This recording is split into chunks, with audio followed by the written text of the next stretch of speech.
Good morning, still.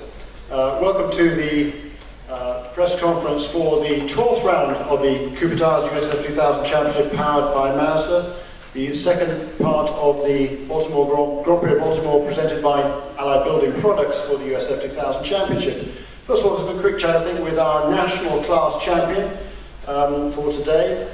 He is his second win of the season, drives and works for and manages the Robinson Motorsports team. Mark Eaton. Mark, you were telling me a little while ago that you weren't very pleased with your performance yesterday, but today you had to come from behind and took your second win of the season.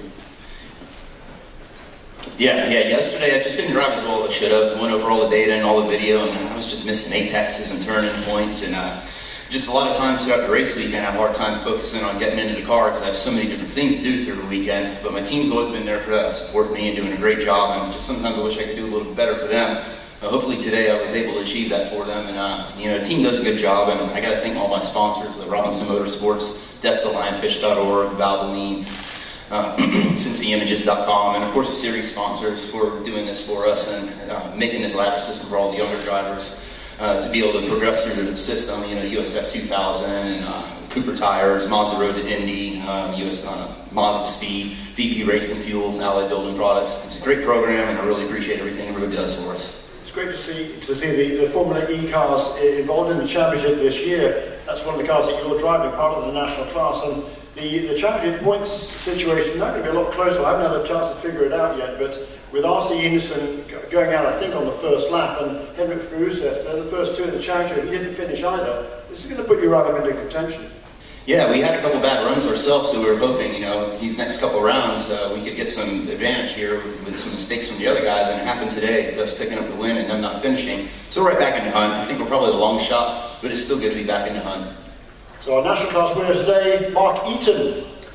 Third place finisher today. You missed a couple of races in the middle of the season, driving for JDC Motorsports from Vancouver, British Columbia in Canada. Scott Hargrove. Scott, tell us about what happened yesterday at the end of the race and how you were able to transform that setup into a third place finish, your first podium in USF 2000 Championship.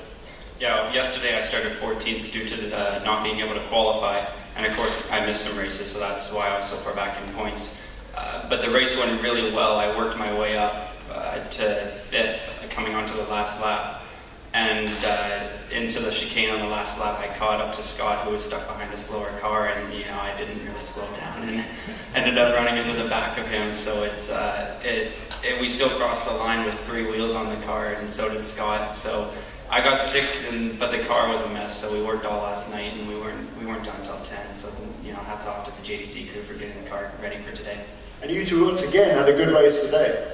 Yeah, it was. Started 4th, lost a spot to Scott at the start, and then one of the cars went off with a broken front wing, so that put me back up to 4th. And then me and Scott just had a great battle all the way.